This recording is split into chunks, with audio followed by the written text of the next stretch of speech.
Zacarias, capítulo 6.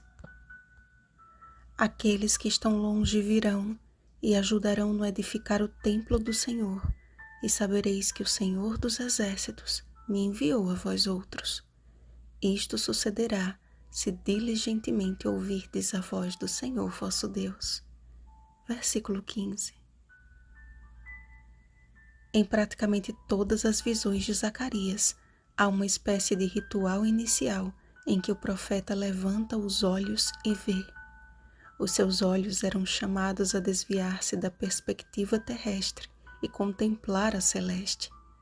Levantei os olhos e vi. E apesar do contexto profético e da profundidade da mensagem não só para Israel, mas para a humanidade de todas as épocas, o privilégio dado a Zacarias nos é ofertado pelo exercício da fé. O desejo de Deus é que todo o seu povo ouça a sua voz.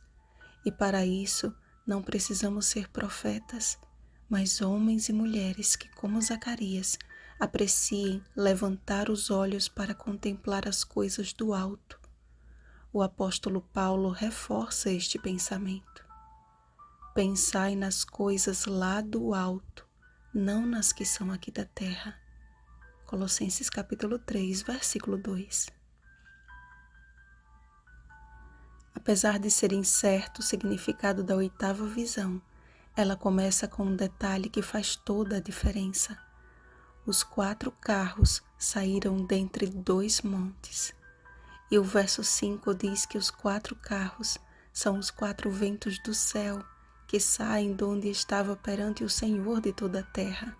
Ou seja, eles saíram da morada do Altíssimo. João também teve uma visão parecida acerca de cavalos de cores diferentes e dos 4 ventos que são contidos por 4 anjos. Interessante é que a visão de João dos 4 cavaleiros, Apocalipse capítulo 6, versículo 1 a 8, é seguida da visão dos 4 ventos, Apocalipse capítulo 7, versículo 1, indicando uma ligação entre ambas, assim como na visão de Zacarias. A ordem dada de percorrerem a terra culmina na ordem de fazer repousar o Espírito Santo na terra do norte. Recém-chegados de um regime opressor, os remanescentes de Judá encontraram a oposição e a resistência daqueles que tentavam atrapalhar a reconstrução de Jerusalém e do templo.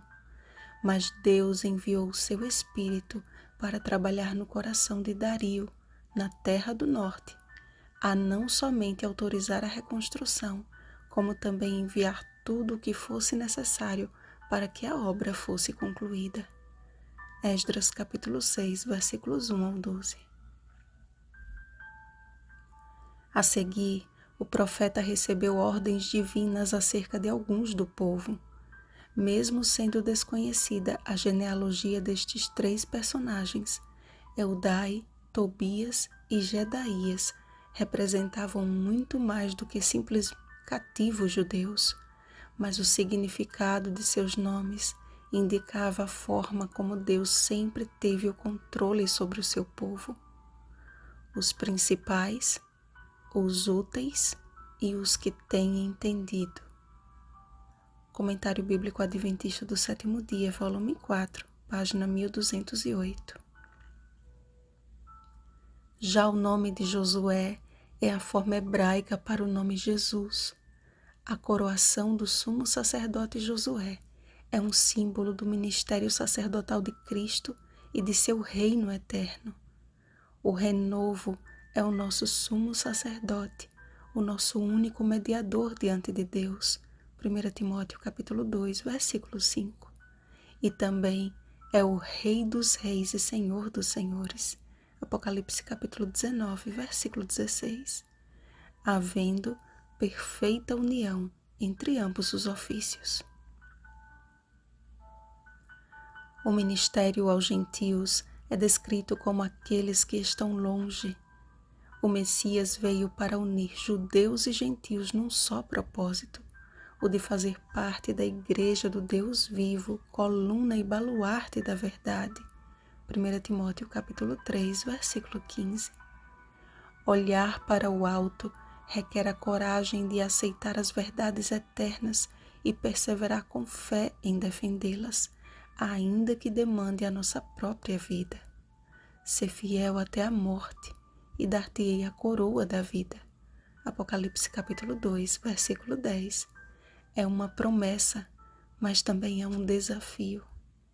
O desafio de permanecer fiel, mesmo que todos ao seu redor não concordem com a sua fé. Noé aceitou este desafio e foi salvo, ele e a sua casa. Não foi sem razão que Cristo nos alertou de que os dias que antecedem a sua vinda serão como nos dias de Noé. Mateus capítulo 24, versículo 37. As pessoas comiam e bebiam, casavam-se e davam-se em casamento. Mateus capítulo 24, versículo 38. Isto é, estavam tão envolvidas com as coisas deste mundo que nem perceberam que a porta da arca já havia sido fechada. Amados, é tempo de erguermos os olhos aos céus e clamar por nossa vida. Fugir do meio da Babilônia e cada um salve a sua vida. Jeremias capítulo 51, versículo 6. Deus está prestes a dar a ordem para que os 4 ventos sejam soltos e precisamos hoje estar com os olhos no céu. Mas isto sucederá se diligentemente buscarmos ouvir a voz do Senhor nosso Deus. É uma promessa condicional que depende da sua e da minha decisão. Todo o céu trabalha para que olhemos na direção certa. As coroas serão para os principais aos olhos de Deus, que foram úteis em sua obra de salvação e que entenderam que ainda não chegaram em casa. Pela graça de Deus, decida agora, 2 Coríntios capítulo 6, versículo 2, fazer parte do remanescente que olha para o céu com o ardente desejo de para lá subir. Vigiemos e oremos. Bom dia, remanescente rumo ao lar. Rosana Garcia Barros.